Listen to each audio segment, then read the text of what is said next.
Thank you, Anne, for the a nice introduction, and also great to hear about the news of the COP in Baku. At the end of my slides, I will also come back to what Witteveen+Bos has been doing in Baku. But first of all, my name is Carlijn. I'm a project engineer and business development manager at Witteveen+Bos.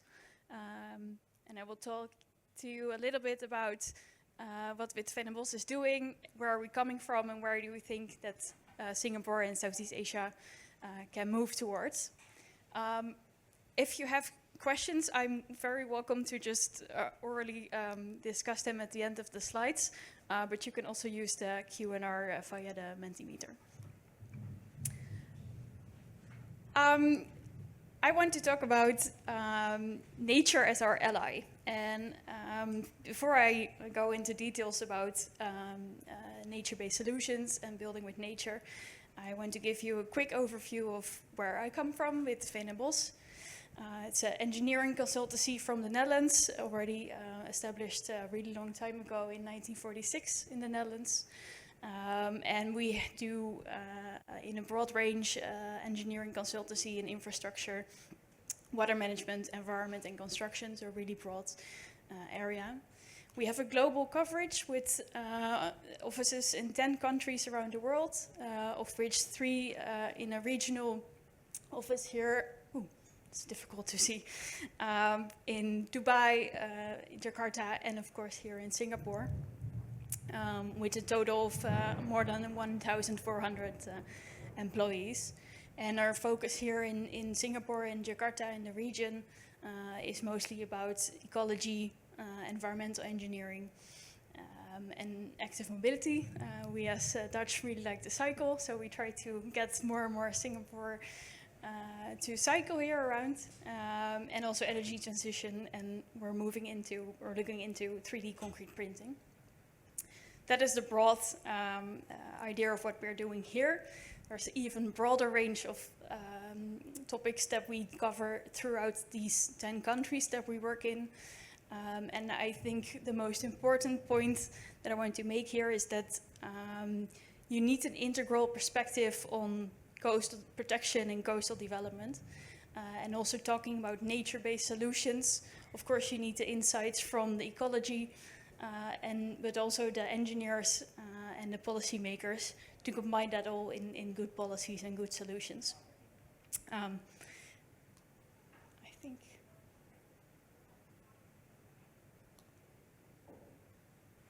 Yes. I had a little clip about sustainable development goals and our sustainable design principles, but you can look it up on YouTube, and otherwise I will just talk you through it here. So I think already in 2010, so before the United Nations announced their sustainable development goals, we as Witteveen+Bos, we already decided to ingrain sustainable development in our engineering practices. So we came up with 7 sustainable design principles, which we try to educate all our engineers to incorporate in all the designs that they make. So even if you're a civil engineer trying to think about how to build a bridge most cost effective, we really try to encourage them to include these design principles in all their solutions that they're making, which sometimes can be of added value, but also extra cost to the client. So we're always trying to see which are the most beneficial for the client and of course for the environment. I won't go into detail of all of them now, but yeah, I think it's a really nice way of Witteveen+Bos to incorporate these in their engineering. So as I mentioned, and as you might hear from my name and from the name of Witteveen+Bos, we're from the Netherlands. And already since a really, really long time, I would say the beginning of the Netherlands, we've been fighting nature. And nature we have seen as a threat to our country. So before looking to what we need to do in the future, I want to take you a little bit back in time to 1287. It's a really long time ago, but I think it's a beginning, starting point from the Netherlands point of view, where we started to fight nature. So as you can see on the left, in 1287 there was a huge flood, also in Germany and also in the UK. I think until today it's still one of the biggest floods there has been in the world. I think up to 50 to 70,000 people were killed. So you can imagine that on the population of that day was a huge impact. And it was really the beginning of fighting nature and protecting ourselves from the sea and inland flooding.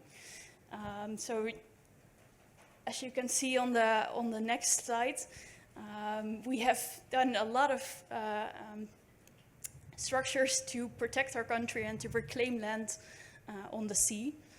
So you can see the immense changes we have over the time we have implemented to reconstruct and reclaim our land on nature and on the sea. So, for example, on the, do I have a pointer as well? Yeah. The huge Zuiderzee was reclaimed with a lot of big polders, and there is a huge closure dam built. And also here, where the huge floods were in history, we have dammed them off and reclaimed a lot of areas as polders from the sea. So we as Dutch, we know what we are talking about when we say we want to fight nature and we want to protect us from coastal flooding and also inland flooding. So as you also have here in Singapore, the huge reservoirs and the marina barrage pumping. So we have tried all these different technologies, and we've been developing them and also exporting them to Singapore in this instance to get water out of our system and into the sea and dry our land. This is what we do now. This is what we did back then, which is still the base of the idea, to get water from the low-lying areas up and up. Now we do it with electricity, of course, but we used to do it with wind energy and get them out of the system and into the sea. So this is what the result is today. It's a really nice picture, I think, from, as you can see, the delta, that is the Netherlands, and all the water that is still in the system, and we're trying to process that as quick as possible out of the system into the sea. But we're shifting that paradigm. So apart from protecting ourselves from nature, we're also starting to think more and more that nature has to get a place and a right in the system, and to also keep the water in the system for when there's dry periods in the summer. Also in Europe, there's more and more droughts in the summers.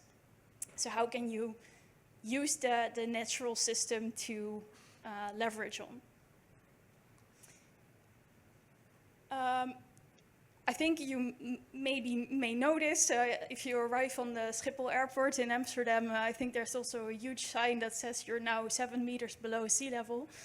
So it's really something that I think all of the Dutch are really aware of, that most of our country actually, apart from some higher elevated areas here in the east and the south, are actually below sea level or diked around the rivers. Because of course it's not only about coastal protection, but also about the rivers that are potentially dangerous. So as I said, we are moving towards a paradigm shift of fighting nature to working with nature. And at the beginning of the century, the national government started with this program. It's called Room for the River, Ruimte voor de Rivier. And it was really about not just making the area for the rivers and the dikes as high as possible and the areas as small as possible, but giving the river and nature space for when there is a high tide, when there is a high river level, water level, so we can move with it instead of against it. So that was really the beginning of this concept that I want to introduce with you. So instead of building in nature, what we've been doing in the Netherlands for the last 800 years, we are trying to shift towards building with nature. So as you can see here on these two examples, here is the river with there's no area at all anymore for the river to move when there is a high water level. So we thought of an additional area where when there's a low water level, there's just calm water. But when the water level rises, the river can take this space to flow through. And then the city that is next to it, Nijmegen is this one, is protected. So the water can go here instead of to the city. And another one that is actually close to my birthplace is the dike next to Petten in the west of the Netherlands, where there used to be a really hard structure with no nature at all. It was just asphalt everywhere, and no birds, no nothing. And there was a huge sand depletion to cover the dike in a natural area, so a dune system, with a lot of lagoons and places for migratory birds to live, and the nature to take its place. So my main message is building with nature is a paradigm shift, so it's a new way of thinking and a new way of working. So we're trying to learning by doing and start showing the possibilities that are possible with building with nature instead of against it.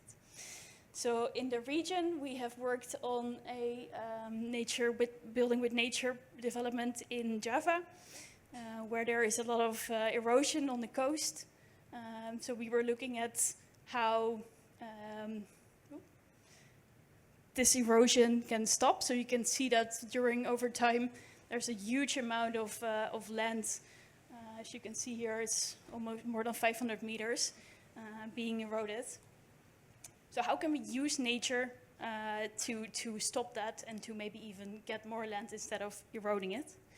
So we thought of these mangrove structures that we are called permeable structures, to place them in the intertidal zone to calm the waters and to let the natural system regrow instead of eroding the coast. So as you can see here, we placed these permeable dams here, and then behind the structures, the land was could sediment and regrow, so to say. And it's also learning by doing and learning while doing, because we started planning all these permeable dams. But as you can see here, you first have to start more inland, and then you can, after that, you need to wait a little bit, and then you can go further. So it also takes some time, and gives nature some time to recover by itself. It's not one day building your dam and then it's done. It needs some time to settle in this new equilibrium. I will skip this one before time. So there's a lot of, also in northern islands of Thousands Islands, northern of Jakarta, where we've done some coral restoration.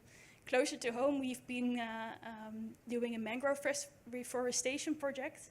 And while the local or the global average of mangrove reforestation is around 30-40 succession rate, because we really dove into the system with our ecologist and looking at the system, what works best, like in terms of species and how to plant and where to plant, we got a success rate of 80%.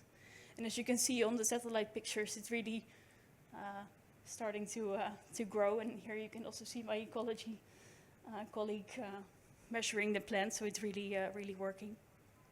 Just to show this is not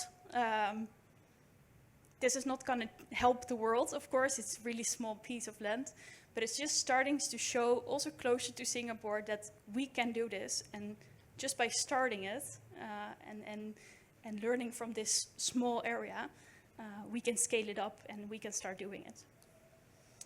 As you might have seen in the news in the Straits Times article, we've been also doing here in Singapore a small pilot project with oyster reefs. So looking at reusing oyster shells that you eat from the restaurant and placing them back into the ocean to see if we can build new artificial oyster reefs from that. And it's really working really well. And already after a couple of weeks, we see a lot of biodiversity coming back onto these structures.